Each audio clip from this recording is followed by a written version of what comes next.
Welcome to the show. It is IB Nation Sports Talk. We're up and running with Jesse Stiers. I'm Sean Stiers. He's got his fresh, brand new IB green T-shirt on. Brian Representing. made sure to send that to you. That's looking good. Looking good.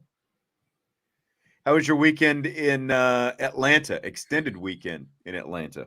It was long and fun, and today has been sad and not fun. So, First, you get back to work, and then that is the worst of it. And then midway through the day, the Tyler Buchner news drops. And we're not going to make anybody wait for the Tyler Buchner conversation today. Smash that like button, subscribe, rate, review, all that good stuff. There's your general, instructions. We do appreciate it when you hit the like button, but we'll just jump right in. Yeah. Salty wants to know if Jesse can whiteboard Tyler's options. That might be we might need you to diagram it up, the options for Tyler Buchner. But he's headed to the transfer portal. He's of course a junior to be. He made the announcement on social media today. I'll go ahead and read for maybe people who haven't heard or seen his announcement. I'll go ahead and read the announcement. Dear Notre Dame, I love Notre Dame. The people and especially my teammates are what make this place so special to me. I have decided to enter the transfer portal in order to explore my options and decide what is best for my future. After discussion with Coach Freeman, remaining at Notre Dame is thankfully an option I'm continuing to consider. I'm truly grateful to everyone for their support through this process. Love, Tyler Buchner. So, Jess, are you even a little bit surprised by this news today? I was actually pretty surprised today, and especially considering that the spring game was just a couple of days ago. I think the thing that surprises me the most um, is just the overall. To me, it seems like he's basically conceded that Sam Hartman's going to give Sam Hartman's going to beat him out for the starting spot, which a lot of us I think already knew. But I was still under the impression that Tyler Buchner would still see some playing time here and there this year, but I don't think that was enough, obviously, to convince him to stay. And I understand overall the reasoning for wanting to transfer because you were named the starter last year, and then injury happens, and then you come back and you win a bowl game after being out majority of the season. So it's clear and obvious that Tyler thinks of himself as someone who can be a starting quarterback after being named the starting quarterback last season. But it's unfortunate because I feel like Buchner's game overall really could have improved this season, even if he wasn't going to be the starter. I think there's a lot of things that he could have learned from someone like Sam Hartman and still gotten some opportunities with certain personnel packages this season. Yeah, and I'm surprised only because he stuck it out this far. The fact that, like as we discussed a little bit yesterday, Drew Pine left after Marcus Freeman went to him and said, "Look, we're bringing in a quarterback from the transfer portal." And, by the way, Tyler Buchner, as Drew Pine knew, was out there practicing, getting ready to potentially come back for the Gator Bowl. None of that sat well with Drew Pine.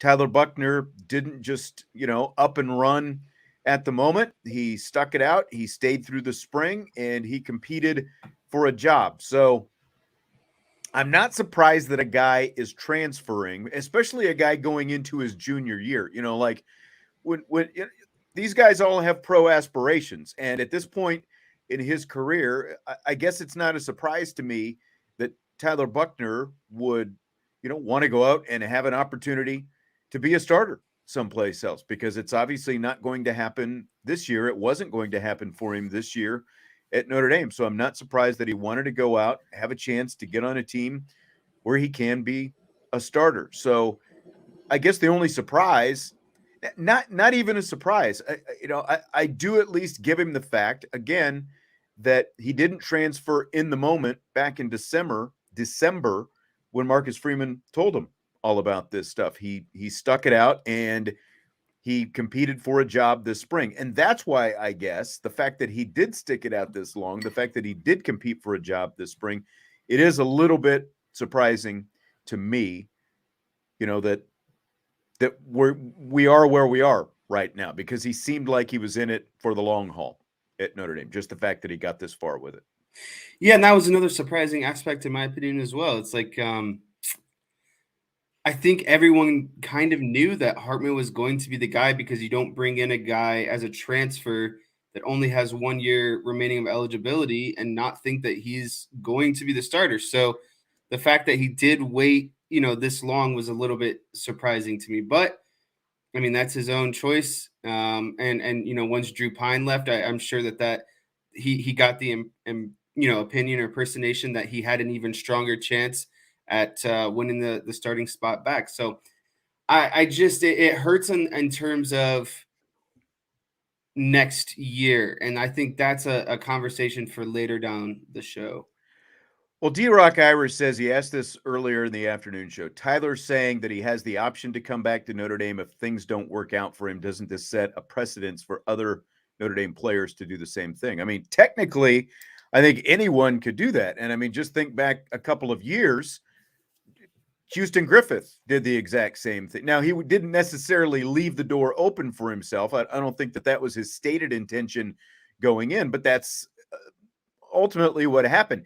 He entered his name in the transfer portal. Marcus Freeman was hired as the defensive coordinator, and then Marcus Freeman had a hand in keeping Houston Griffith on at Notre Dame. And he stayed. Does it set a precedent? It could. It's it's kind of like a 1 foot in, 1 foot out. But at the same time, even if a player has that intention, the coaching staff could just tell whoever, whether it's Tyler Buchner or anyone else, if they say, well, I would like to leave my options open to come back, coach, and the coaching staff could just say, well, no, we don't, if you're going to enter the transfer, either you're here or you're not. I'm saying they could. I'm not saying they would. So, yeah, it could set a precedent, but technically, like Houston Griffith already set that precedent a couple of years ago with what he ended up doing.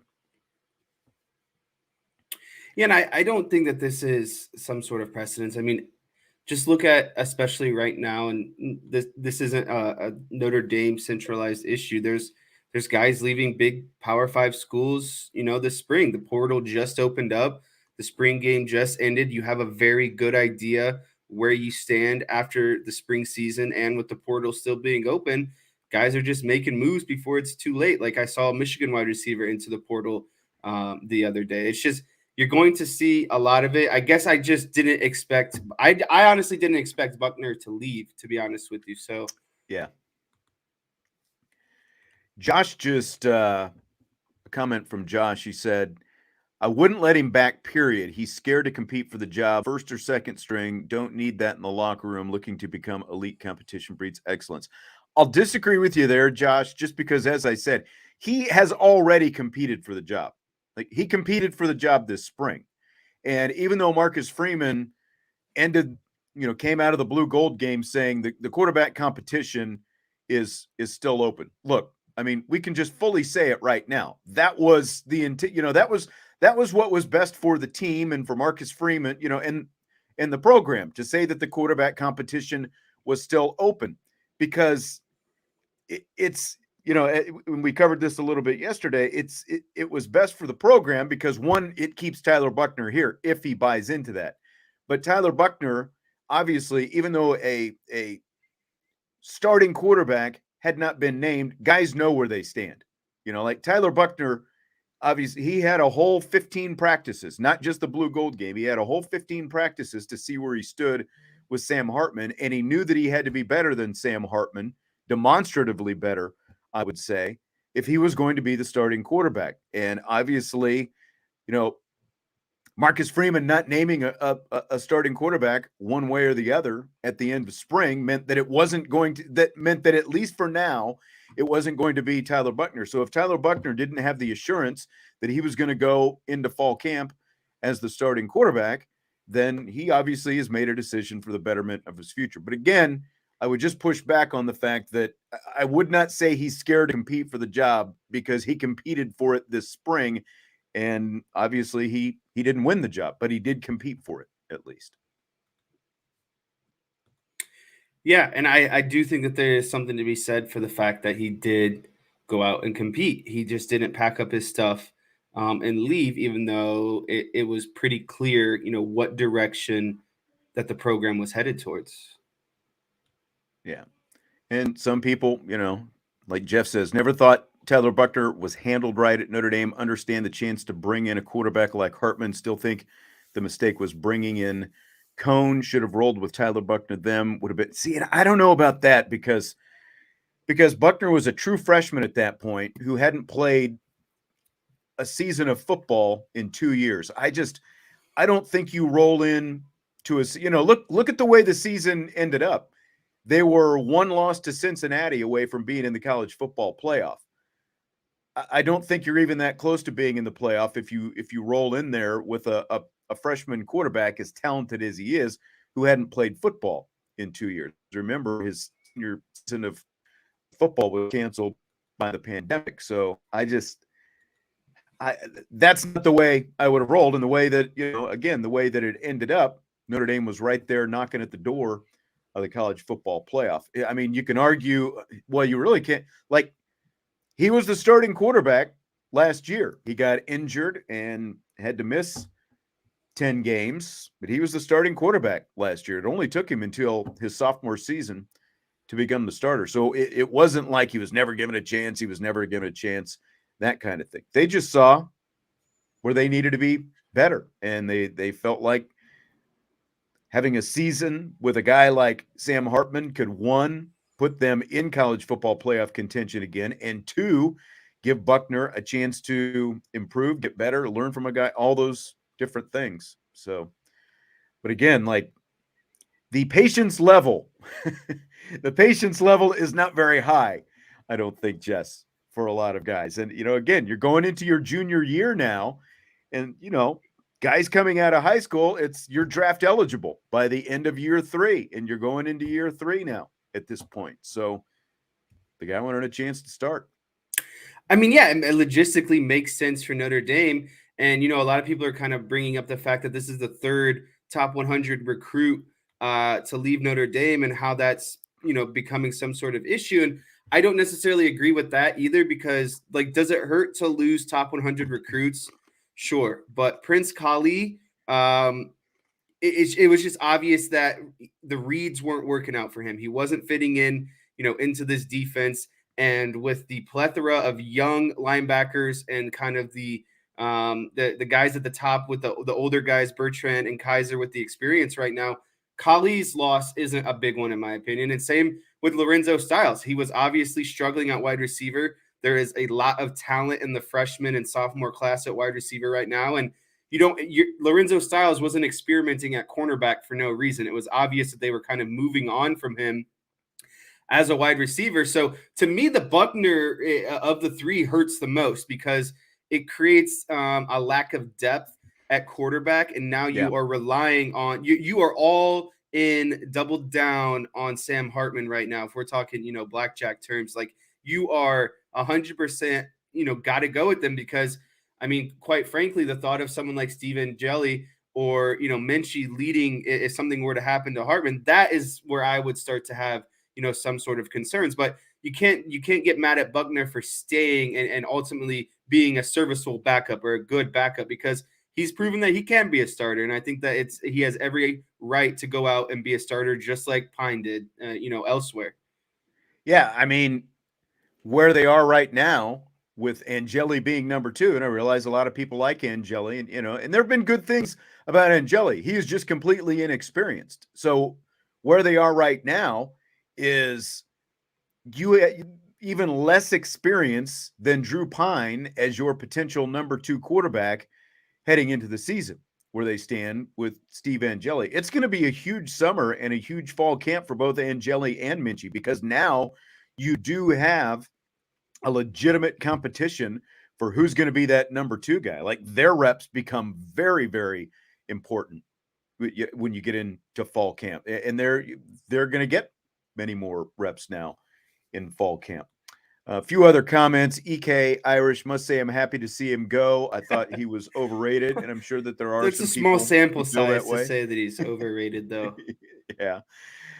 T. Roy Jenkins, not a huge Tyler Buchner fan, but if he does leave, Notre Dame will only have inexperienced backup quarterbacks. But what we were just talking about, that's not good if Hartman goes down. And that's a concern now. Like, how concerned are you about that, Jess? Yeah, I mean, of Tyler Buckner's departure, that's the number one concern that gets brought up. And so now it's to the point of, do you go back into the portal and maybe try to find a transfer quarterback? But I don't know how appealing that will be, because who wants to transfer in just to be the Right. backup? I mean, are you literally going to take like an Ivy League quarterback to be your number two? Just in case Sam Hartman cut. It's like that's exactly you would be going into a situation if you're going to come in via the portal, almost just to say that you played at Notre Dame for a year. Because you're just you're going to be number two. You're coming in knowing you're going to be number two behind Sam Hartman. I don't think that there is a sell job in the world where you can convince someone, hey, this is going to be a legitimate competition between you and Sam Hartman if you go to the portal. It'd be nice to be able to find that guy, but I just don't see it. Salty said Buckner's best move would have been to stay. Clearly could use a season tutoring under Hartman, who's been injured before. He could play quite a bit this season in spot duty anyway. And I'm developmentally, I think it would have. But the other side of that is now, because you're in the portal and you know he's going to get a ton of interest. One, because he was at Notre Dame. Two, based on, system, all those different things. We know that he's visiting Alabama, and we'll talk about that here in a second. But I mean, if he gets a chance to go and play someplace else right away, then his best move wouldn't have been to stay. Like that would have been the best move for Notre Dame. I don't. It's probably not the best move for Tyler Buchner again, especially with an eye toward the ultimate goal of probably being an NFL quarterback someday. Whether or not you think that's realistic, that's what the players think. The players are always going to think they have that chance, and they're only going to get that chance if they get a chance to get out on the field and show what they can do. Yeah, and I just, talking about the quarterback situation now, nothing against Steven Jelly, but I think you got to be full on board of Minchie being your backup. And I think that, it's a great opportunity for someone like himself. And if people are really super worried about the future, well, Hartman was going to be the guy no matter what this year. And I think you go all aboard on making Minchie kind of the guy who gets most of the attention outside of Hartman, in preparation, I think, for upcoming years. Let me ask you this, because, okay, so now you've lost both quarterbacks who played for you last year. Like, the biggest thing you were going to get out of last season was a season of experience for an inexperienced quarterback. Buchner lost out on that last year. It's a big part of why they ultimately went to Hartman, I think, because he didn't get that experience. You didn't get a full body of work to see what he could do. You lost Pine as well. So is this worth it? Buchner leaving and bringing in Hartman, is it worth it if Hartman leads them to the college football playoff this year? Do you take that trade-off for the guy who most likely would have been your starting quarterback for at least the next year, if not the next 2 years after that? Yeah, and I think that Wicked Broncos Super Chat kind of also alludes to that. And to me, it's 100% worth it. Getting back to the college football playoff is the trade-off, and especially for someone like Marcus Freeman, who hasn't done it yet. It is last year was a little bit of a letdown, but still, Marcus Freeman's first year. This year, he made a commitment to, what are we going to do to get back to the level that this program needs to be at, and that's why Sam Hartman was brought in. So I think it is a huge letdown if they don't get there, and I think it kind of burns, some of these quarterbacks. But if you do get there, then I do find it to be ultimately worth it at the end of the day. And I think a side note is, and this has to be, something that sucks for Tyler Buchner, is if he doesn't get hurt last year, like this whole landscape looks completely different, because I mean, Drew Pine never would have played. They never would have went to the portal, I don't think. And we'd be talking about Tyler Buchner going into year 2 and what his improvements and outlook would be like. So, right. I just think that is just shows just how quickly the college, football landscape can change ultimately. Yep, sliding doors, exactly. And yeah, that's exactly it. If he's healthy all year, what does the offense look like with him? What does he look like? We're talking about, can Tyler Buchner really get Notre Dame into the playoff? And we are in a completely different situation now as a result of that. I mean, again, you've got two guys who started at quarterback, who started every game at quarterback last year, who are both now most likely going to be playing for different teams next season. And thanks for the super chat, Wicked Broncos Productions. It does basically say, what he said was, I don't understand why people are so upset. If Hartman wins you a New Year's Six or a Natty, then it was the right move. Dumb move by Tyler because he would have been the guy in 24. Carr and Minchie, I trust. Again, I don't think it's a dumb move for Tyler Buchner if he goes out and he finds himself a starting job next year. And I mean, the only way that he's coming back to Notre Dame, I think, is if he goes out there. He's basically on the free market now and able to talk to all these different teams. The only way he's coming back is if he's not, I don't want to say promised a starting job, but it doesn't look, pretty good that he's going to have a starting job. And, to the question that Wicked Bronco Productions had there in a super chat and that I was talking about as well, your goal is to win a national championship. So if you bring in Sam Hartman, and this is kind of collateral damage, like it stinks because the drop off now, again, especially in experience and overall level of play, is going to be markedly different going from Hartman down to Angeli and or Minchie, neither of whom has taken one college snap in his. I guess Angeli took a handful of handoffs or whatever last year, but he hasn't thrown a pass in his career. But if your goal is to win a national championship and Sam Hartman gets you to the playoff this year, then I think that it is absolutely worth the sacrifice that you have to make potentially for the next year or two, because you have ultra talented quarterbacks, starting with Minchie and with CJ Carr coming in next year. You have a high level of quarterback recruit that's going to be coming in. So I would take that trade-off. But to me, like, even the New Year's Six isn't worth it. They were just in a New Year's Six bowl a couple of years ago with Jack Cohn as the quarterback. For me, it's college football playoff or bust, and it's almost even win a semifinal or bust. At least getting to the playoff, though, I would take that trade-off for bringing in Hartman.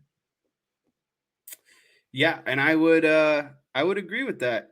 And I just think that based off of what we saw on Saturday and what we knew of Sam Hartman prior, they made the right decision for giving themselves the best opportunity of getting back to the college football playoff. Yeah. Alex is asking, do you think fan scrutiny had anything to do with the decision? He got some pretty harsh criticism for a spring game. I don't think that it had anything to do with the spring game. And it sounds like, relatively soon after the spring game, criticism or not, like he sounded like he kind of had his mindset going in, again, based on the fact that Marcus Freeman had not named a starting quarterback one way or the other. And so I don't think, the ultimate, whatever blowback or reaction or any of that kind of stuff had anything to do with it. I just think that he wants to be the starting quarterback, and it wasn't going to happen for him this year. Now, what do you think about this whole Alabama thing? Because that obviously adds some intrigue to this mix, as Brian Driscoll, had on our boards. And I'm not sure exactly what he talked about in his. Obviously, he talked about a lot of things in his show earlier today, but specific, to the Buchner situation, I'm not sure exactly what that looked and sounded like. But he's going to Alabama. He's going to visit Alabama, and obviously Tommy Rees is down at Alabama. And one thing that stands out about the Alabama situation, other than Tommy Rees, is, for as good as Alabama has been, and for potentially, a program that's going to have the number one overall pick, and they had a first-round pick in Mac Jones a couple of years ago. They had Tua Tagovailoa before that. For all these quarterbacks, Jalen Hurts obviously before that, even though he finished at Oklahoma. For all these quarterbacks they've had, their quarterback their quarterback situation coming out of the spring sounded horrible. The two quarterbacks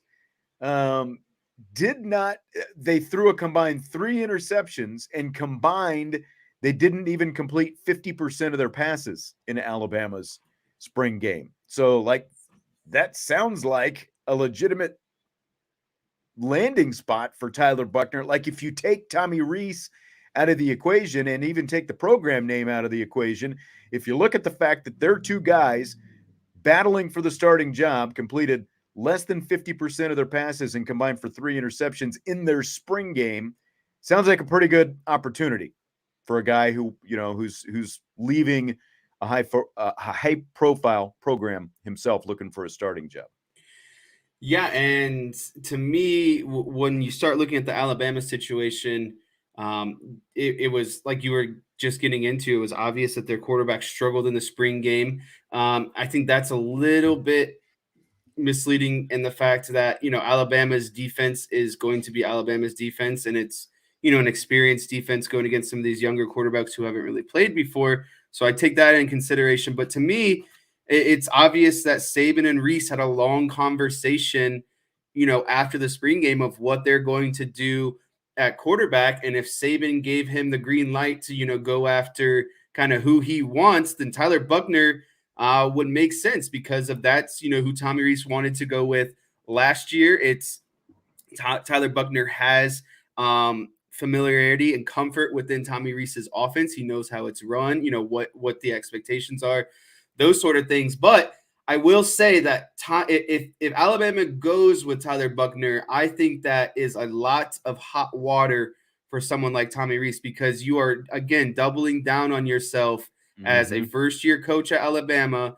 and then you're bringing in the quarterback that you want and someone like Tyler Buchner. And say what you want about Tyler Buchner, but he didn't go to Alabama the first time for a reason, right? Like, I don't even know if Alabama recruited him the first time. So now that we're onto the fact that he could potentially be going there, and it's Tommy Rees's first season, I think that it just raises the stakes a lot more for someone like Tommy Rees, honestly.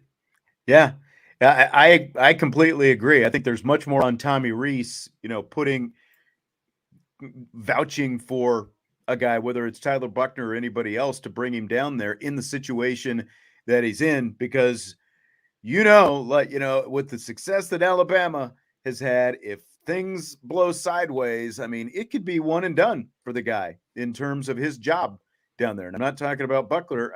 I'm talking about Tommy Rees. I mean, it could, if that blows up on him, he could be gone in just one season, and Nick Saban moves on to the next guy, because it's a lot different down there. We know it's a lot different in Alabama. So it's really curious to me. Stanford's another place that Brian mentioned, not necessarily that there's any, true connection there. I wouldn't be surprised if a place like Stanford went out and, reached out via the portal. They need a quarterback. They've got a new head coach. Buchner is from California, so he would obviously be closer to home and all that. A place like that would make sense. TCU is another place that has come up as well. So it's gonna be really interesting to see where this goes. I'm not, like this whole leaving the door open to come back. I'm not putting a lot of stock in that. I'm not holding out a lot of hope that that's going to happen. That Tyler Buchner comes back to Notre Dame. Like if you were rating that on a scale of 1 to 10, I think that I would put that maybe at a 2, and that might be, even optimistic at a 2. What do you think? Yeah, I'm right around that kind of 1 to 2 area. I think that's just something that's like Tyler Buckner's just going to go out and test the waters, and if he almost gets kind of the same, I guess report card back from a lot of these schools, he would just essentially come right back on because I think Notre Dame is where he wanted to go and where he prefers to go, but at the same time he wants to start. And so if he's not going to be starting elsewhere, then sure, I do think he'll come back to Notre Dame, but I do think that there's an opportunity for him to start, somewhere else out there. So like Notre Dame is just like that extra security blanket, at the end of the day of if nothing goes right or he can't get any interest, which I don't foresee happening, then he's just going to come right back. Yeah. Thanks for another super chat from Wicked Bronco Productions. He says, I just don't understand why people are hating Freeman for calling it now. Tyler Buchner leaving, he's getting his guys in. Maybe they weren't good enough. Being 4 and 5-star doesn't mean anything once you're on the field. And I mean, if you look at these situations individually, in all 3 cases, you're talking about guys who were, in Buchner's case, number 2 at best. In Colley's case and in Lorenzo Styles' case, and I realize you didn't mention Lorenzo Styles, but you've got 3 transfers in the last week. Like they were all guys who, were having trouble ascending the depth chart. Buchner was obviously at the top of the depth chart last year, but he's not right now. And, so that's regardless of star ratings and all that stuff, you still got to prove it out there on the field. And as we've mentioned a lot of different times on this show, with the state of recruiting what it is right now for Notre Dame, there is so much more overall ability on the field right now at a lot of different groups. Like we've mentioned multiple times, 1 through 4, the quarterbacks before this happened, best 1 through 4 we've seen in a long time at Notre Dame. Receivers, running backs, cornerbacks, all of those position groups are getting so much better from a skill level, talent, and linebackers as well. There's all this good young linebacker talent. I realize there's some frustration because of the specific situation with who is in front of Kali and all that different stuff. But the bottom line is, if he was the best guy for the job, he would have been out there last year, and he would have been higher on the depth chart this year if he was the best guy for the job. So you still got to win the job. So I'm not like this specific to Buchner is a bit more concerning because it's the quarterback position and because he had experience, but the other two I'm not as concerned about. Yeah, there's just so much talent, young talent behind Kali and Styles. And like you said, they're not climbing up the depth chart as is. And so you're just, if there's no sight in front of you and you can feel, the things picking up behind you, more younger talent coming in, that's just not a good sign for people, like Prince Kali and Lorenzo Styles. And I just don't overall find it to be something of a concern because it's obvious that Marcus Freeman is, I guess, maybe quote unquote setting the bar with a new type of,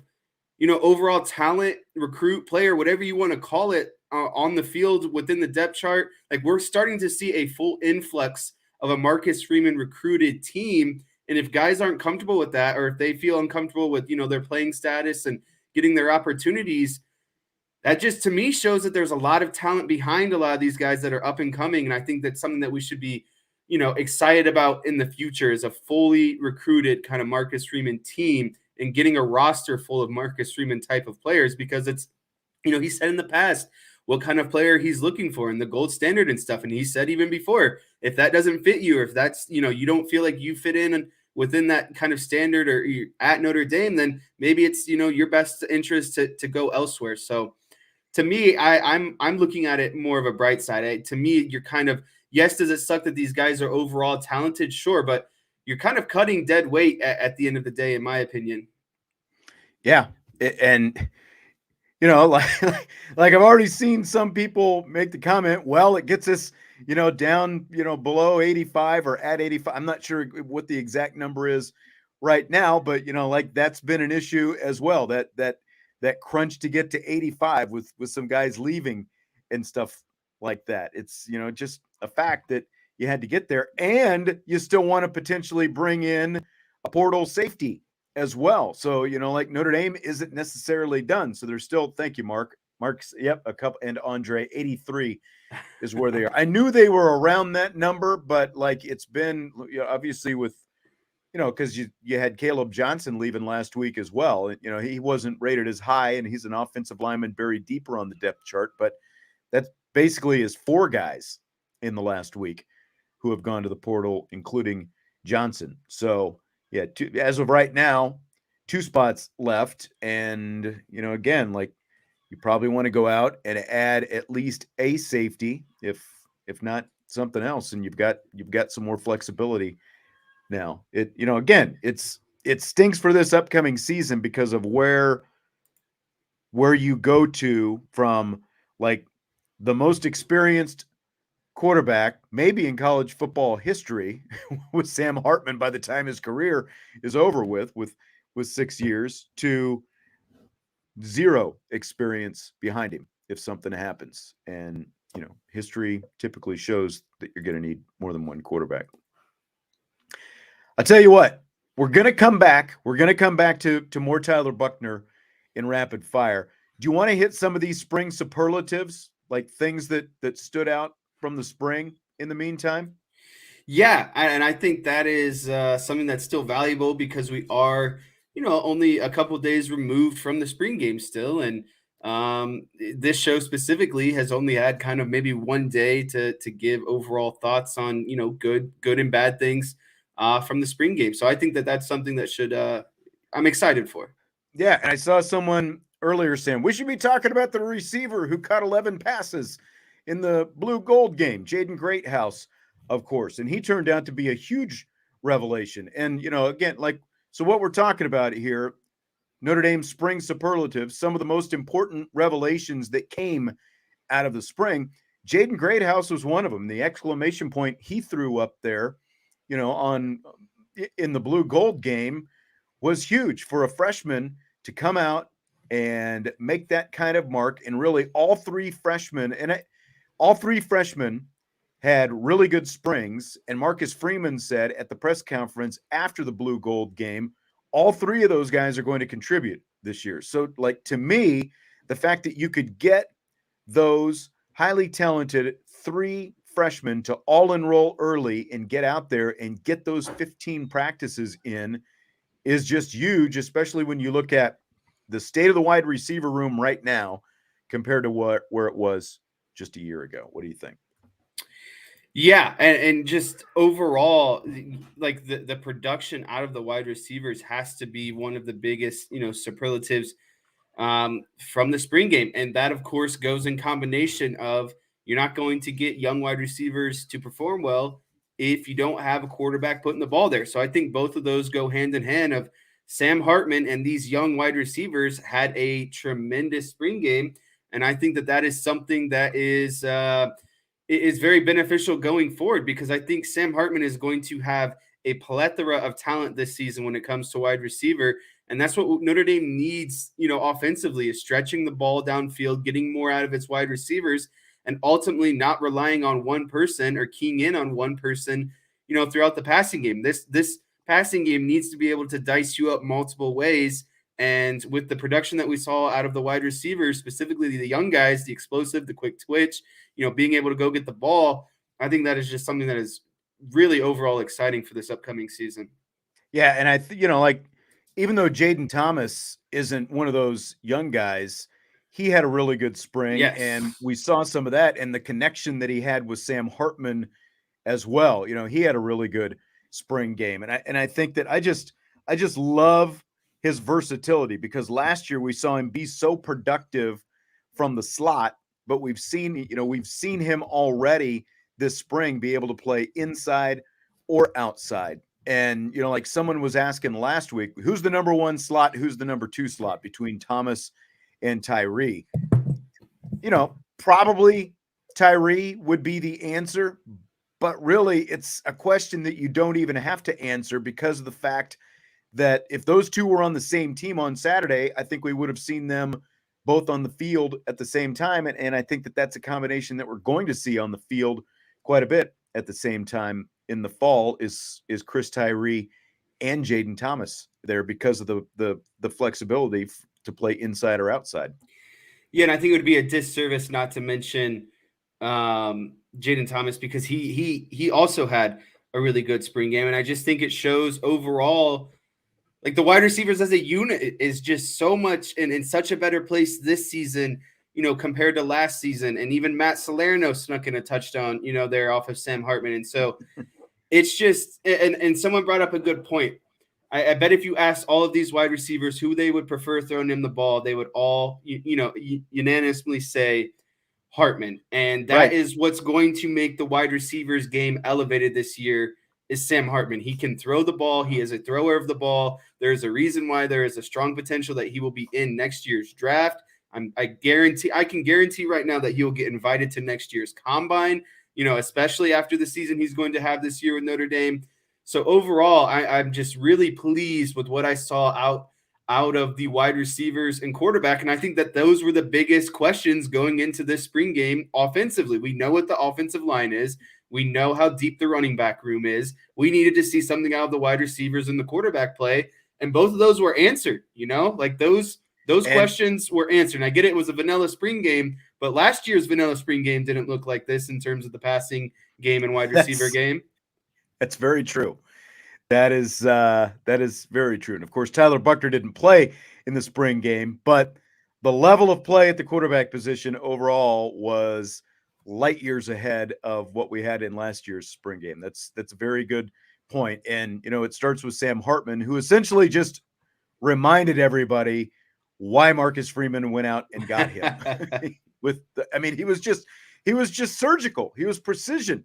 Just the way he was able to distribute the ball. And again, I realized there was some zone defense. Some of it was easy. There was some man-to-man, but he made the throws that he had to make and just there was completed the ball all over the specifically, place. a lot of routes look simple, but I remember specifically on one play, Hartman's getting blitzed. He just sneaks kind of a 10-yard, route over the middle. But he's getting one, he needs to recognize the blitz. Two, he needs to recognize the blitz and get the ball out. And three, he needs to fit it in a window, close enough where the safety is bearing down on the wide receiver and the corner's on his backside. He still has to get it, into that window. And I can't remember who the tight end was, but he made it just a solid catch over the middle. But again, Hartman had to recognize blitz. He had to throw the ball into the face of the blitz, and he had to throw it into a small window before the safety stepped down. I just guarantee that that's just not something that Tyler Buchner would be able to process, just as quickly and accurately as someone like Sam Hartman. Yeah. Anthony said, I noticed the gold team stayed away from Morrison Island. And, that's a good place to stay away from as well. It's like they had no chance going in that direction. They basically picked on the other side. Obviously, Clarence Lewis got picked on a little bit, but if those are your choices, you got to do what you got to do. Any others in terms of superlatives for you from this spring that stood out, Jess?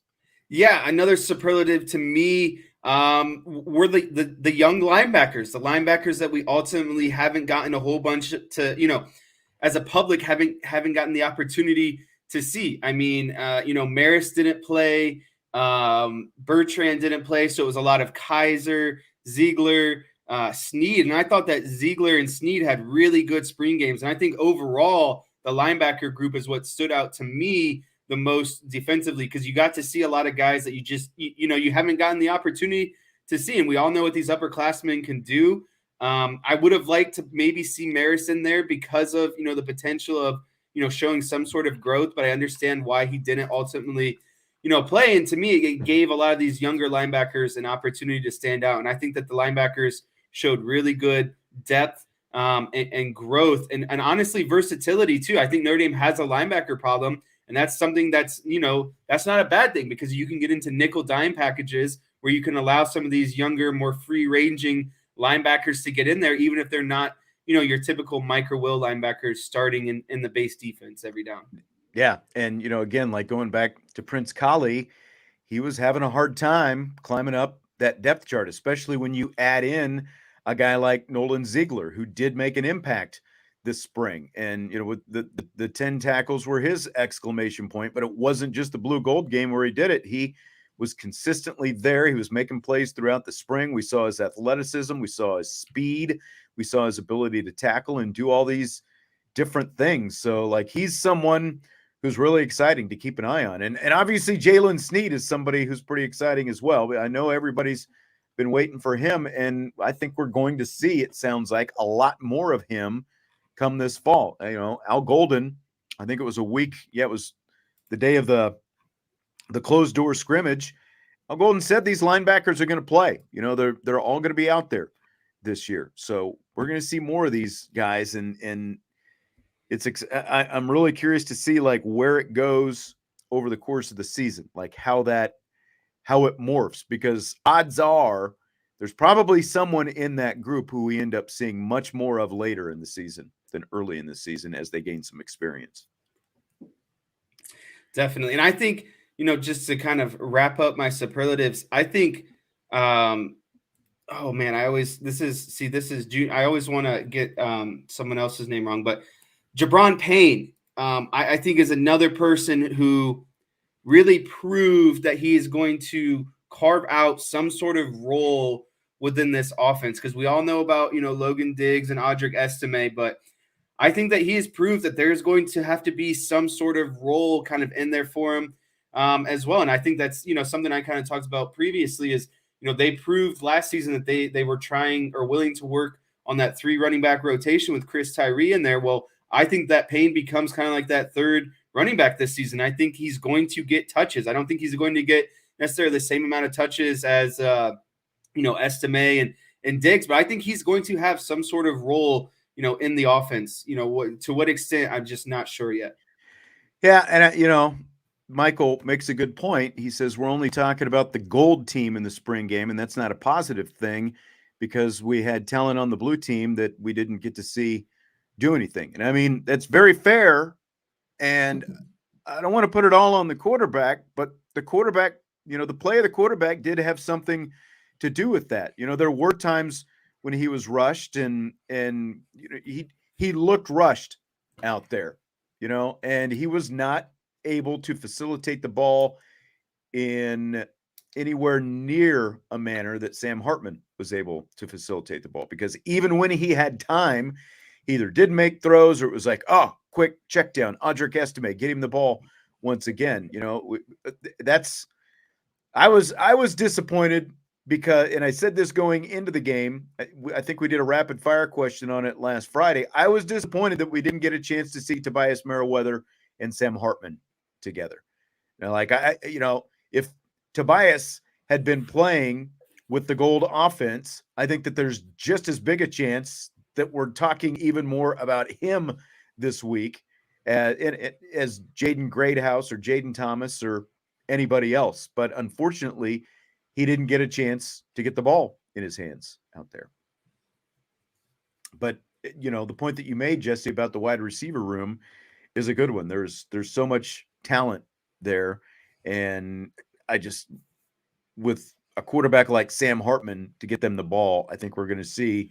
Well, it also goes a long way too. If these wide receivers want to know that they're coming to a university that's going to get them the ball, and so if Sam Hartman is putting the dot on the ball to them, I mean, wide receivers don't want to be in an offense where the wide receivers aren't getting the ball. So I think that's something that goes a long way too for these, incoming freshmen that are uber talented and, going to be stepping into their roles, this season and next season, is they got to have confidence that Notre Dame is the right fit for them, as wide receivers, an offense that is going to get them the ball. So that was something else that I was really satisfied to see, long term, I guess. Michael followed up with Buchner wasn't the only quarterback who played for the blue team, and Anthony said Sam was shrewd drafting the better offensive line. He absolutely was. He ended up with 3 of 5 starters from the offensive line blocking for him, and it paid off. And, as you said, Jabron Payne was able to make some plays out there in that game. And I agree with what you were saying, just to go back to him for a second. I don't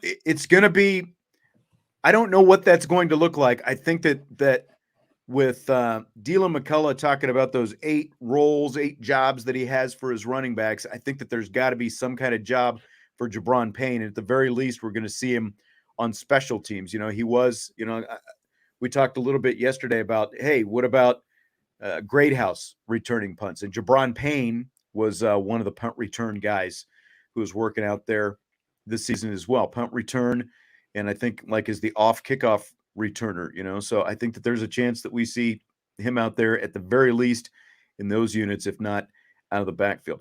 I was also really impressed with the play of the defensive line this spring. And, Al Washington, defensive line coach, has taken a lot of heat for last year between recruiting and development and everything else. And when you've got guys like Ford, and I think somebody asked about some of the defensive linemen in the chat. I think I started something up earlier. Tyson Ford's spring game, sign of some good things to come or a fluke? I think it's the start of some potential good things to come for Tyson Ford. I think he's getting stronger, and I think that's going to be a thing for him, continuing to do that, continuing to work on some fundamentals, like a guy like Jason Anye. That's where it really came together for him. Like, I actually just finished a story about Jason Anye and the fact that, this is a guy who came in didn't have a lot of playing experience, and came in heavier and then lost some weight and then regained some weight. He came in, he said, with 27% body fat. I'm talking about Anye. And now he's up to 292 after getting down to 275. He came in at 282, 27% body fat. Now he's at 292, 12% body fat. You think that'll play? I mean, he more than cut his body fat in half and put on weight at And the rocked same up. time. Yes. That Added. is tremendous, and I think that is a very good shout out to Notre Dame's strength and conditioning. Yes. Because to do that, I mean that's just tremendous, honestly. Yes.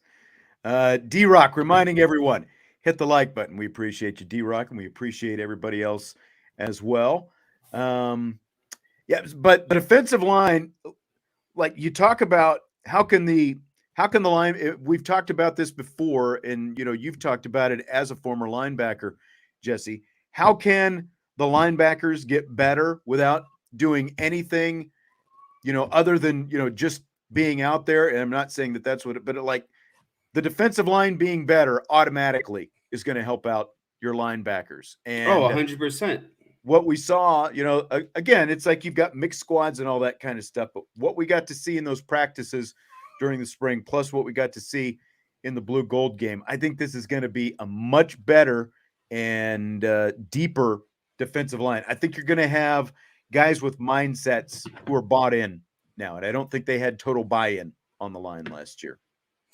No, and that's just naturally going to happen, going through kind of the carousel of, another defensive coordinator, a brand new defensive line coach, a first year head coach overall. Like there was just a lot of moving parts last year. And anytime that happens, and when things aren't immediately going the way that you want them, you start to question, overall, like, is this the right technique? Is this the right scheme? Is this the, da da da? But I think that goes a long way with some of these defensive linemen. And, I would love to be a defensive lineman at Notre Dame, because I think that's going to be this position where even if you're not the starter, you're going to get the most opportunities or playing time, just because of what we talked about before. This is a group that is like a hockey style line changes. A lot of different bodies are going to be in there. So a lot of guys are going to get their opportunity, whether, what their percentage of snap share is, I'm not sure. Like there's going to be guys who have a higher percentage of snap share compared to others. But again, if I was a guy that was, in terms of what position group gets the most opportunities at the most, playing time, it's a defensive line. And when they're all buying in and clicking all, on the same page, I think it's going to be a unit that's going to be drastically improved this season. And again, it's going to improve linebacker play, and it's going to allow you to take more risks. And I think that's overall why we've seen Al Golden with the more blitzes this year, is just better defensive line and linebacker play, because you can't make those roll of the dice unless you have a good secondary behind you and guys who can make plays in your front seven. David wants to know how much of the improved linebacker play is due to Max Bulla versus James Laurinaitis. I think that that's something that maybe we'll get to have an idea of as we get through the summer and into fall camp. I'm not sure that 15 practices is enough of a sample size to make that true determination, but I think that it starts with just the fact that all of these guys are in the same system for a second consecutive year. Because again, remember, you had Clark Lee to Marcus Freeman to Al Golden all in a 3-year period. So you had all these upperclassmen, 3 defenses, 3 defensive coordinators in 3 years. I think that starting with that, it makes a difference. But the Bulla versus, I mean, we heard good things about Bulla, but I think we'll get a better picture of that as time goes on a little bit. By the way, Jess, if you remember, going into the spring, we did our breakout player draft. Do you remember that? I do remember it. I have it saved on my desktop. Do you? Okay. So you had, we took 5 players on each side of the ball. You had Rocco Spindler, Dion Colsey, Jaden Greathouse, Eli Raridan, Billy Schrouth for the offense. Defensively, you had Jalen Sneed, Ramon Henderson, Junior Tui Alamaka, Jaden Mickey, Josh Burnham. I had Tobias Merriweather, Jadarian Price, Andrew Kristofic, Braylon James, Mitchell Evans for the offense. Defense, I had Botello, Colley, Javante Jean Baptiste, Gabriel Rubio, Drake Bowen. I would say we both had some good picks. Like I had Colley and Jadarian Price, for starters. So Colley is gone. Price never got to practice because of the injury, but like Merriweather, even though he didn't have the big blue gold game, he still had a really good spring. So like that's a check for me. Kristofic is in position to be the starting right guard, so that's a check. Jordan Botello, I'd call that a check. The others, a little up and down. Bowen had a good spring. I wouldn't call him fully broken out, but I would say Bowen is going to be most likely on a lot of special teams Yes. this year. So can feel confident about that. For you, Great House broke out. Deion Colsey, not quite a breakout, but again, still a good spring. Billy Schrouth, you had. That was your last offensive pick. That was a really good pick because he's going to be the left guard. And then defensively, Jalen Sneed. Again, I don't know if any of your defensive guys fully broke out, but I would say that across the board, Sneed, Henderson, Tui Alamaka, Mickey, and Burnham was like a solid unit. They all had good springs, but I don't know, like fully breakout kind of springs. What do you think? Yeah, I think I got really lucky with Greathouse and Shrouth because I think those are. I mean, Shrouth is going to be a starting offensive lineman. Greathouse is going to. I mean, with the performance he had, he's going to work into the wide receiver rotation, in some manner. Rocco Spindler, not. I think he had a decent spring game, but I don't think he's going to crack that starting lineup. So that was a tough one. That was kind of like my roll of the dice. I think Junior Tuialamaka. I mean, I'm still very high on, and I'll wait until the end of the season. I think it'd be really fun to revisit this at the end of the season too. I think Jaden Mickey, another person who's going to, have another good season. But yeah, I feel like overall, our drafts are pretty even. Like we have a couple red hot guys, we have a couple guys who are and then we have some guys right in the middle. So I think that they are, composite wise, like if you took a composite score of all 10 guys, would be very, very similar. I mean, the biggest whiff is neither one of us took Nolan Ziegler. Like, we didn't see Nolan Ziegler coming. We didn't have full crystal ball. And then nobody took Anye either for that matter. But again, it's like both of those guys really just came, flying from off the radar to where they ended up by the end of the spring. Both of them had really good springs. And like, to me, those would be those two along with the wide receivers would be the biggest breakouts of the spring, I think, to me. So 100%. We both did solid enough. You want to get back to some quarterback talk and some rapid fire?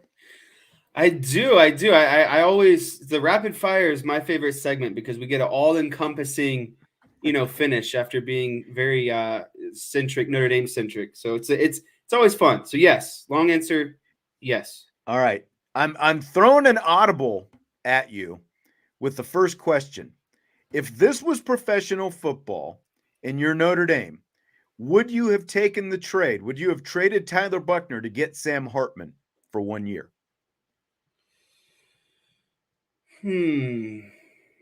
Yes, I would. And I think a good overall analogy or comparison would be what the Jets just did with Aaron Rodgers. Was thinking the same thing myself.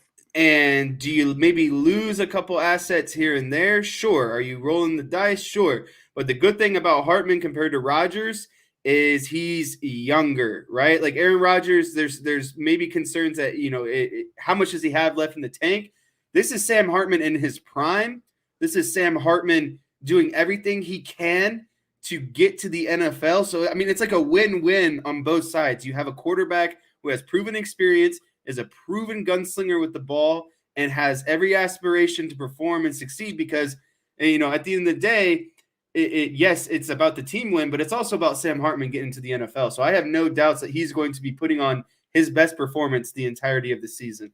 It's funny that you said you use the analogy with Aaron Rodgers, because the reason this question got on late is because I was sitting watching, I don't know if it was NFL Network or NFL Live or what it was, but of course they started talking about Aaron Rodgers and trading the draft picks to get Aaron Rodgers. Is it worth the price to get maybe 1 year out of Aaron Rodgers? And that's what made me think of this, because you're going to get 1 year out of Sam Hartman, just like the Jets are maybe going to get 1 year out of Rodgers. They could still get more, but they're really only guaranteed one, considering he's 39 and he was flirting with retirement before this whole trade thing happened. I mean, he's flirted with retirement for the last couple of years, but still.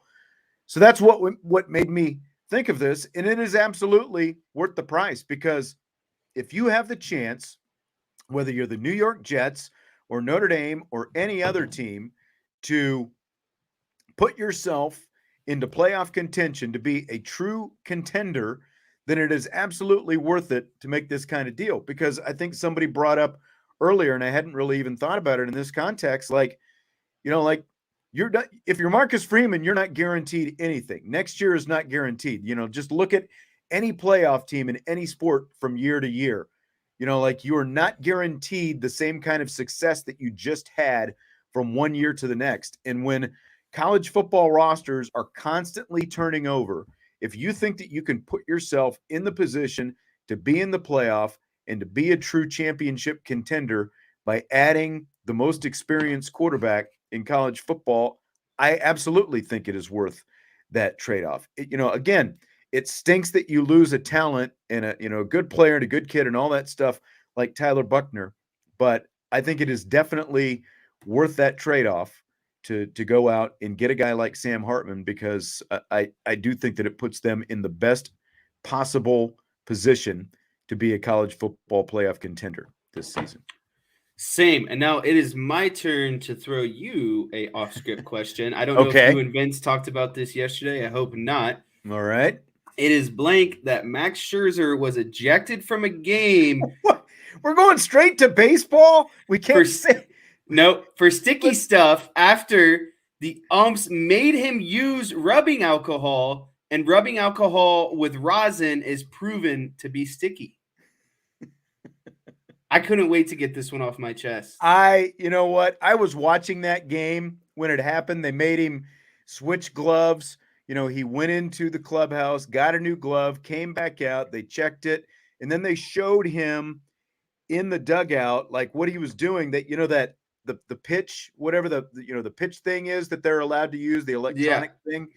Like, they showed him taping the pitch thing in his glove hand and all that stuff. And it looked like maybe that's where the residue came from. It obviously came from something else. Look, I don't know.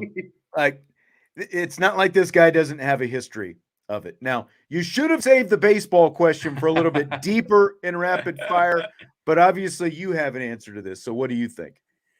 I just think overall, it's just the underlying issue I have with baseball right now, and it's the consistent need for umpires to feel like they have to have some sort of interjection within the game. And at first, I wasn't believing, Scherzer, and then you go into the, on Sunday Night Baseball when they're going through the tutorial of, what happens when you mix rosin with rubbing alcohol, and like the guy can't even open up his fingers without them, sticking together. So again, this is a self-inflicted wound by the umpire crew. And then, of course, Scherzer gets tossed out for doing what he said to do. So to me, that's what I was just getting at. I'm just tired of the umpires feeling the need to constantly interject themselves and have some sort of underlying role in the game. Your role is just to call balls and strikes, fair or foul, safe or not safe. And I just think that too often that these guys want to be, they want their impact to be felt, it seems like. Right. All right, back to some Notre Dame football now. Greg says quarterback depth is only a weakness that's perceived on the outside by armchair quarterbacks. Last year, they had an extremely limited pine at QB2. This year, Notre Dame has extremely talented QB2 and 3. And I wanted to piggyback this. I guess it's actually the same guy. Greg says, do y'all think Gino has better odds of improving the quarterback depth than Tommy Rees? Yeah, I here's what I would say. If you looking at last year and you say, okay, Do we take Drew Pine, no Tyler Buchner, and Steve Angeli as the backup? Or do you take Sam Hartman, no Tyler Buchner, and Steve Angeli as the backup? Which one are you swapping for? You're going to take this one. I mean, this is basically the same situation as last year, but you have a way better upgrade at QB1. So I would take the trade 100% of the time. And I do think that Gino is going to be better at developing quarterbacks because that is what his specific role is. Tommy Reese's role was be the offensive coordinator, be the the quarterback developer, the wide receiver developer, all get the whole offense to run together. Well, this year they have one guy solely focused on running the offense and another guy solely focused on the development of quarterbacks and a guy who has a proven track record with developing quarterbacks. So I think that is definitely going to be better for Gino to develop quarterbacks in the long term. I think so as well. I mean, look what he did with Desmond Ritter. It worked out pretty well there at Cincinnati, and like granted that is one guy, but that group got him to the college football playoff. They were the first obviously non-Power 5 team to make it into the playoff. And I completely agree with everything that you're saying because of the fact that this is a guy who's going to work solely with the quarterbacks and he's going to go out and be able to recruit them as well. I'm really confident in what he's going to be able to do with this group. And just look at what you've got coming in next when you've already got Kenny Minchie here and you've got CJ Carr coming in. I think they're going to continue to recruit the position well. The depth takes a hit this year when you lose a guy like Tyler Buchner. It's going to look different now, but again, it's on from right now. Like the challenge now for Gaduli and Angeli and Minchie is to wage that battle for QB2 and to have one of them ready to be one snap away once the season starts. But as I saw somebody bring up also, I mean, the schedule sets up where if Hartman does his job and everyone does their job in those first couple weeks of the season, you should be able to get whoever the number 2 quarterback is some reps early on in the season. How meaningful, you don't know, but at least get them reps out there. And I think that can be important as well. Do you agree? I do. And it was, again, kind of going back to, what I was saying a little bit ago is I think at this point you kind of become, what Steve Angeli is about. And I think that the focus should be on if Buckner's leaving, we know Hartman's our guy, and we know, we're going to need Hartman and obviously the big time leverage games. I think there needs to be something said for developing Minchie and getting him out there as much as possible. And, that assumes that they take care of business how they're supposed to in games that they're supposed to. So I would be all aboard of seeing someone like Minchie, kind of stepping into that quarterback 2 role and getting a lot of attention at the quarterback 2 role. Double dip here from Roger Dodger. He says if Hartman can win more than 9 games, then it's totally worth it. And then he follows that up with, I should say, regular season wins. You think Tyler Buchner could have gone 10-2? Do you think Buchner could have gone 10-2? I think that there's a chance, but again, it's the big 3, right? Like, could he win at least one of those 3 games? Ohio State, Clemson. Well, that USC, assumes that he doesn't make any mistakes and then to not cost lose you a any of game the other games. Right, exactly. I don't think that Tyler Buchner could have gone 10-2. I think he could have, but I think the chances are like 25%, and I think 9-3 would be a more realistic, like 75% chance. Yeah, I think I'm probably around there. I think that he could have, but I think a lot of things would have to go right. Like almost everything would have to go right.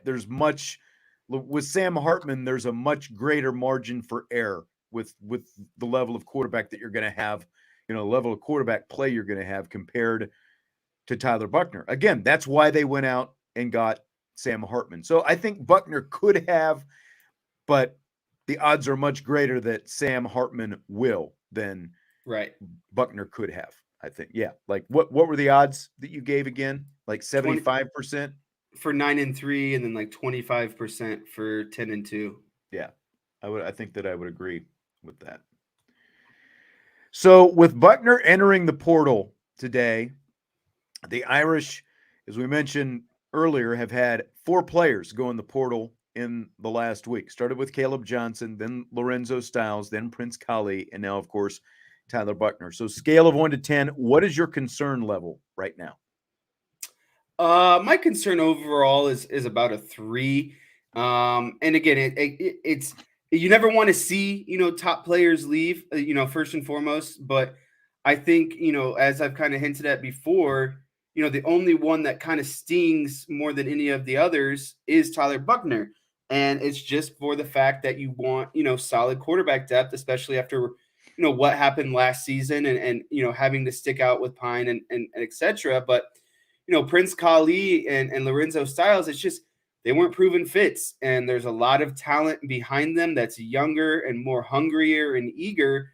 And so I don't find that overall as something to be concerning. I think it's actually very positive that we're seeing, again, I alluded to it as kind of like the trimming of the fat. Like, I think Marcus Freeman is ultimately getting in here his level of players across the board at every position.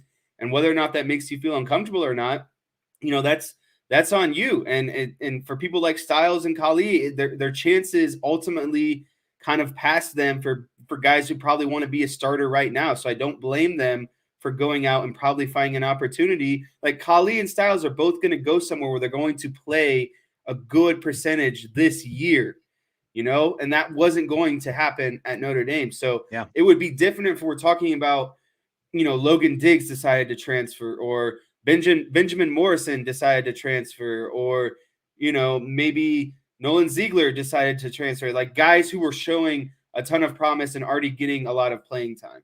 Yeah. Guys who are knocking on the door or already there. That would be a lot more distressing than what now again, like throwing Buckner into the mix does change it a little bit. So, I put it maybe at like a 2.5 or a 3. It is still fairly low because the other guys were guys who were lower on the depth chart, having a harder time rise up the depth chart and make a case for playing time. Again, I understand what Buckner is doing. He has to look out for himself. It stinks for Notre Dame, but if he has the chance to go and be a starter versus being a guy who comes in some package situations or whatever behind Sam Hartman this year, that's in his best interest. And again, he's going into his junior year, which means he's draft eligible a year from now. And whether or not he realistically turns into a quarterback who can or will be drafted a year from now, It's your that best opportunity to get yeah, there. yeah, that's exactly right. He has to start getting experience, and I understand that for him. Now, at the same time, Chi-Town asked, do Tyler, Styles, and Kali have no one looking out for them? Their NFL aspirations are 50-50 at best. A degree from Notre Dame is a guarantee.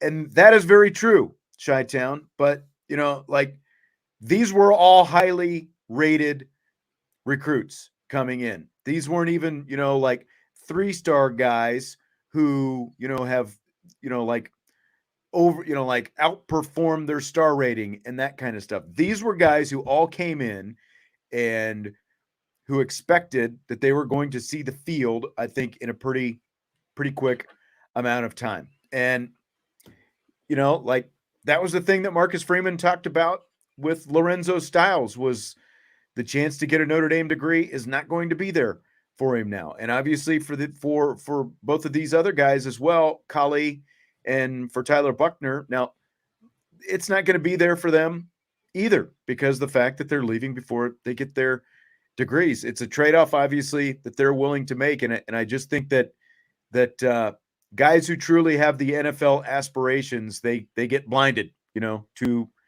to the bigger picture. And it's understandable because they want to go out there and they want to be NFL football players. So I understand it, but you still make a good point because that degree is always going to be there if you have it. And the connections that you have from Notre Dame as well, for that matter. Right. And I think for maybe some players with lesser kind of promise or, ranking coming out of high school, it's a different story. But I mean, these guys were basically, told out of high school how good they were, and they got recruited by lots of people. And when they're not playing, I mean, that's the overall goal. Like the window of being an athlete oftentimes closes a lot faster than what you realize. And these guys are just trying to get in and soak up every ounce of opportunity that they have. And so whether or not they get the Notre Dame degree, which is a very valid point because that would be something that weighed on my decision, if I were in the same shoes. I just think it's ultimately what you've been talking about. These guys know that there is still a chance at the NFL, and they're going to do everything they can to soak up that opportunity, before their time is up. And there's Right. nothing to say that they don't, they've started a lineage of credits at Notre Dame. There's nothing to say that they don't, come back and ultimately maybe finish up, even if the football window closes for them. Sure. And, like Stanford would make a lot of sense for a guy like Buchner, because of the fact that you have similar academics and all that kind of stuff. You get to play in the Pac-12 and everything else. I wanna get Corey's question in here for you, Jess, because he says your hat is fire. Can't find a good Notre Dame hat like that in Arizona or even online. I just shopped for some. And now you said those were limited edition hats. Is that right? Yeah, and I saw there was a few other people kind of talking about hats in the chat. I am your hat guru first and foremost. I have lots of hats. I buy hats just about everywhere I go. I was in Atlanta this past weekend, picked up a Braves hat at Truist Park. That was really cool. But yeah, this is a 47 brand hat, and they released these only for Notre Dame, Alabama, and Michigan. 200 for each teams. They were kind of like the historic lineage. It was a certain line of hats. But yeah, I picked up one of these, and this is the very first one of 200. So I felt pretty cool. This hat did cost me around $100 though, for what it's worth. Wow. Holy cow. Are you kidding? Yeah, but it is 47 brand. And Derek, I know you're just a hater because everyone tells me how great it is every time on this show. So I appreciate all the support from everyone out there. Many others like it. T-Roy brought up a good point, back to, like what I was talking about, the games at the start of the season. Should have been able to get the backup some quarterback some meaningful reps against Marshall and Stanford last year too. I mean, very, very valid. But if you can't do it going into the season, Navy and Tennessee State up front, and the MAC after that, then they're going to be a lot bigger issues that we're going to be But talking this is, about. I mean, he brings up something that I always hate getting into with Notre Dame is they never perform against the bad teams quite how they're supposed to. And so it's if it's always one thing to be like, yeah, we should do this or blow these guys out, or this is a good game for our backups, but it just seems to never happen. It always comes down to maybe just a 14-point game, and they get that last touchdown towards the end, or so to me, that's just something you can't bank on as much as you would like to see it happen for the reasons of getting someone like maybe Menchie or Angeli important snaps, for long term down the road. So shifting gears a little bit, still talking Notre Dame, but a little bit different topic. Marcus Freeman was asked about the possibility of ditching basically what's an intra-squad scrimmage, the blue gold game at the end of the spring, and play an exhibition game against another team instead. And here's what Freeman had to say about that. Absolutely. A chance to play another team, it would be good. You're not going to, it would still be similar to a spring. You're not going to show everything. You're not going to want to get the guys you're counting on that have experience probably injured. And so you're still probably going to, hold back a couple guys, but I think to play another opponent would be pretty cool. Logistics on that, and that's for Ron Paulus and Jack Swarbrick to figure it out. But it would be different, but it's no different than almost like an NFL preseason game. So do you buy or sell the idea of playing another team, play an exhibition game at the end of spring? I'm 100% buy on this because I believe that there's something to be said about going out and hitting someone else other than the same guys that you've seen for the same 15 practices throughout the spring. I just think competition-wise, you'd get a little bit more. I think you'd see a little bit elevated play, guys playing with a little bit more passion, stuff like that throughout the game.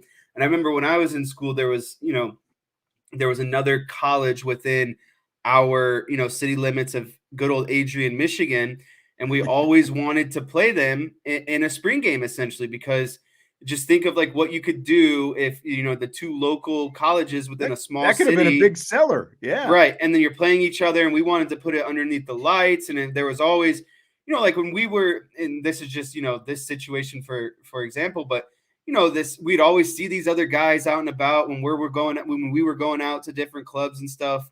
And they would always, there was always ended up being jawing back and forth of just guys being like, oh, we would beat you, or, we'd beat them. So to me, it was always something that could have been a fun opportunity, and really just kind of, bring the community out and have a good time, because I think that you would see guys play just a little bit harder, a little bit more competitive, etc. if you're going against guys that you haven't been practicing against all spring. Here's a valid point.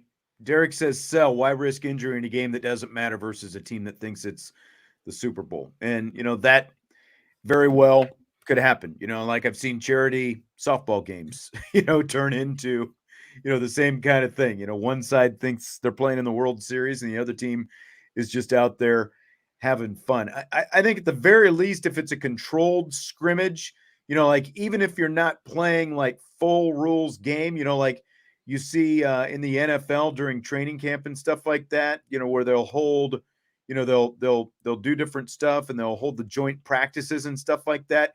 I think it's worth it just to line up and hit somebody, from another team that's not your own. There's always going to be risk because it's football, but I do like the idea of it. But, again, maybe like I guess there could be a little bit more risk because of the fact that you would be bringing in someone who, it means more to them than it means to you. Right. And like Marcus Freeman said, you're still going to keep it pretty vanilla and, all those different kind of things. And you're going to hold out guys anyway, who might already be injured and stuff like that. You're not going to play everybody in those kind of games. Yeah, like Chi-Town said, you could play mostly the backups if you want. Like it could be an opportunity for the 2s and 3s to go out there and show what they can do, because they already have their own closed door scrimmages anyway. Like they had the Jersey scrimmage a week before the blue gold game, and that game actually was, 1s versus 1s and 2s versus 2s and that kind of stuff. Where they actually did, line more guys up. We didn't get to see any of it, but that's the way it rolls. So the NCAA is going to institute 3 rules changes to reduce the number of plays in college football games this season. They're going to run the clock after first downs with the exception of the last 2 minutes of each half. Teams are not going to be able to call consecutive timeouts, and a penalty will carry over to the second or fourth quarter rather than playing an untimed down at the end of the first and third quarter. So in other words, if you have a penalty on the last play of the first quarter, rather than playing untimed down, you carry the penalty over into the second quarter. So do you buy or sell these changes, Jess?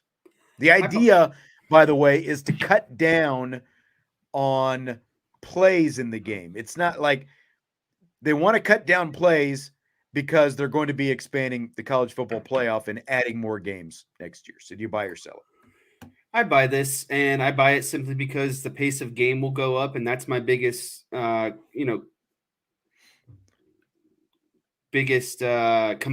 Sorry, complaint was slipping my mind, but biggest complaint with college is just the pace of play. Sometimes it's just really long and drawn out. And, I know that, not everyone's an NFL fan, but when you go to the NFL the next day and the game is just moving along, it's like, it's just brutal somehow how long some of these college games take sometimes. And so when you can speed it up, get through it a little bit faster. And it's not that I not enjoy what it's at now. I just wish that it could go just a little bit quicker. And I think that this is just a little bit of a boost that would help with that.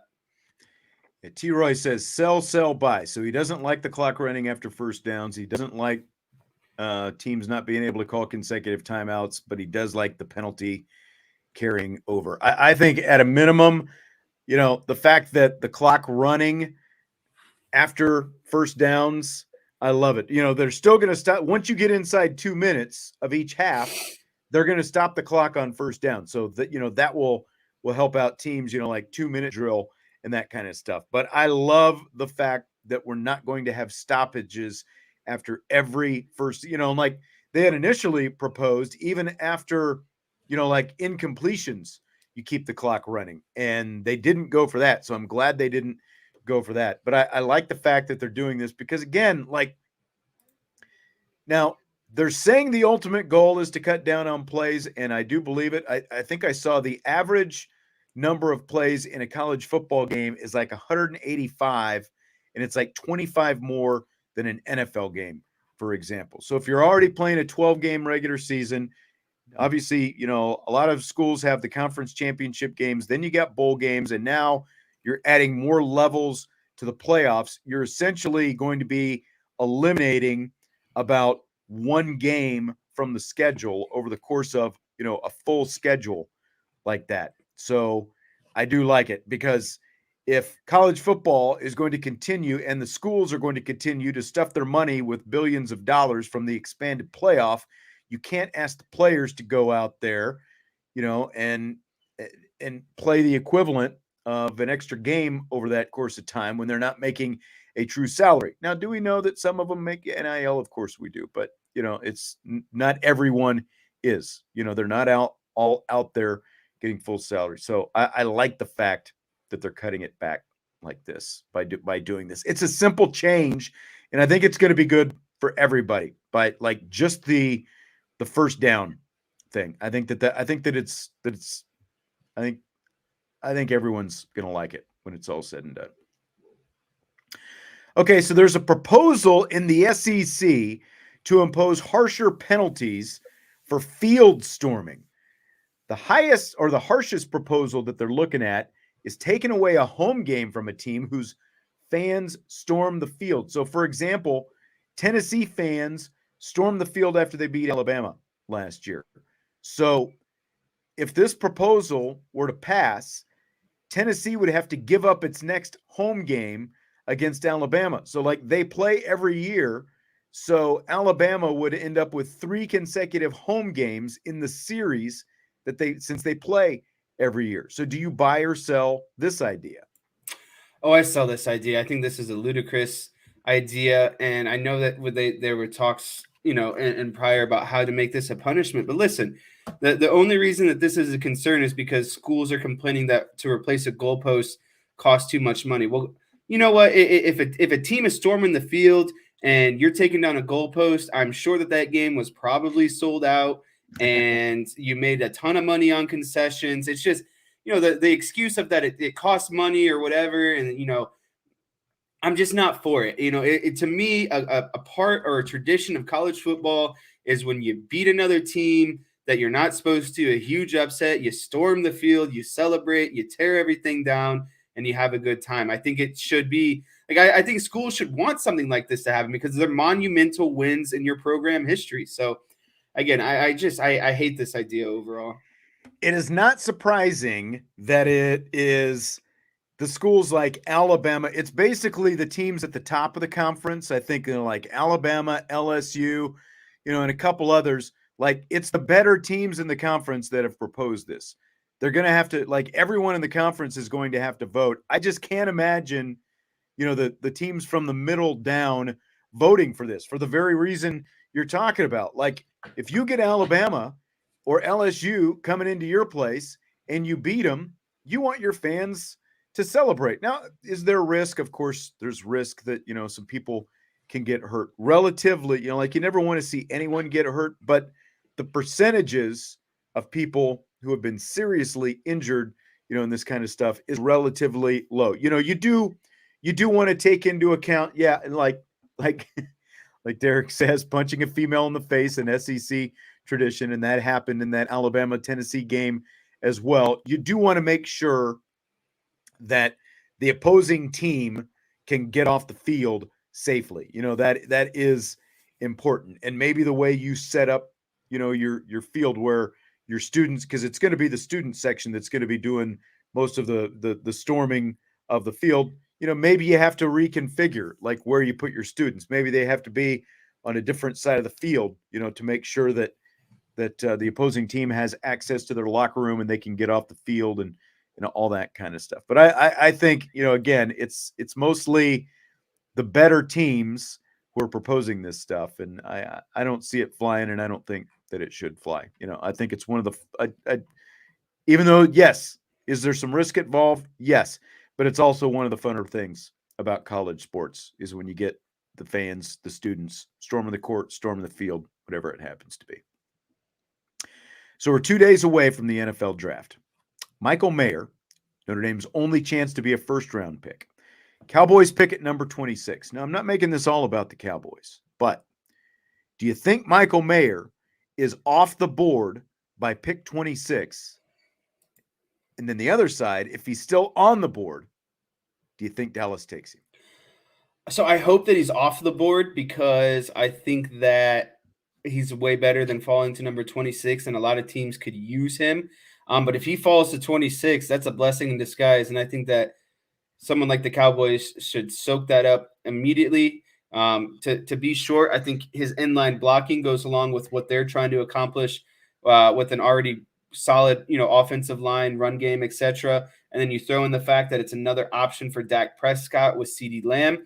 I think that's great because I think what Dak was missing last year was just another valuable target to go to.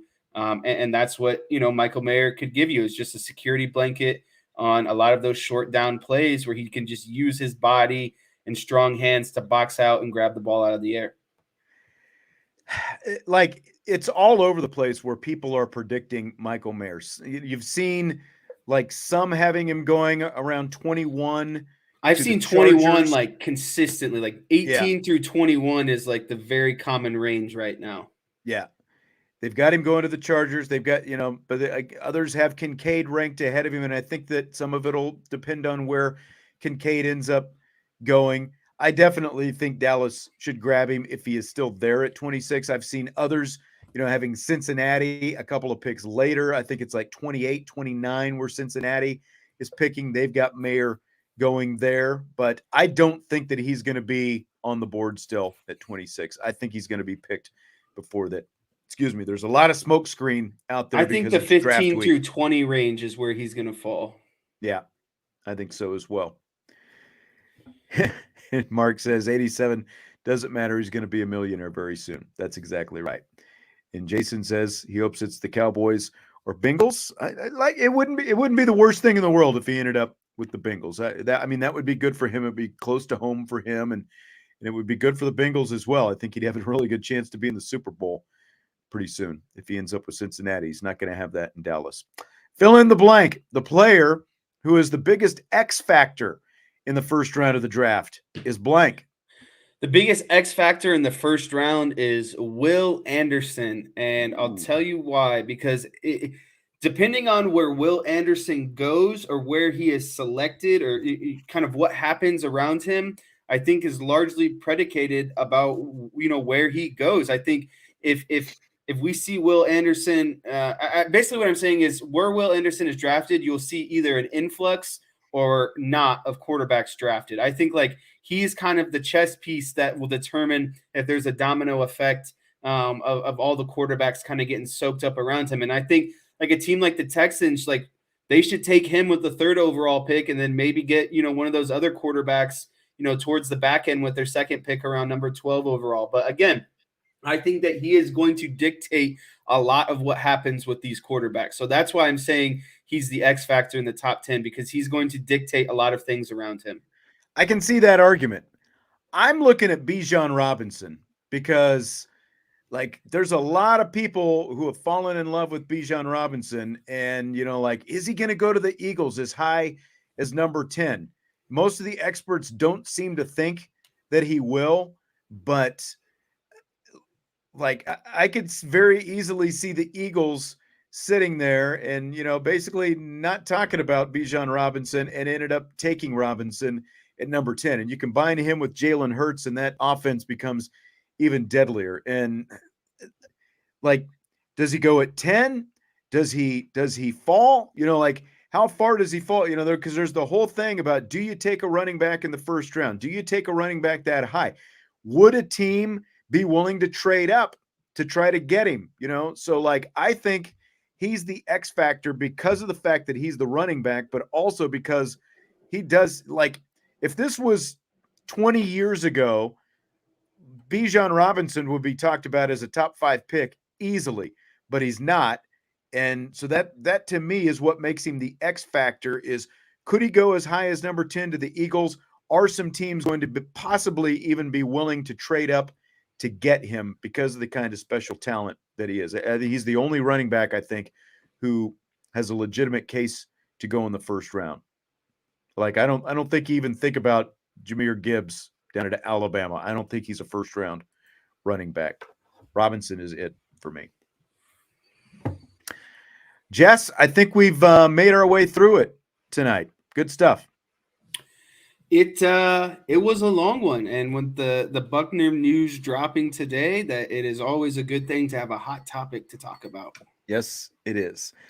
Well, we appreciate you being with us tonight. Hit the like button on your way out, and of course, subscribe, rate, and review. Appreciate all the feedback and input tonight. We will be back mañana for another edition of IB Nation Sports Talk. Jess, I will talk to you later, and we'll talk to everybody else later as well. IB Nation Sports Talk.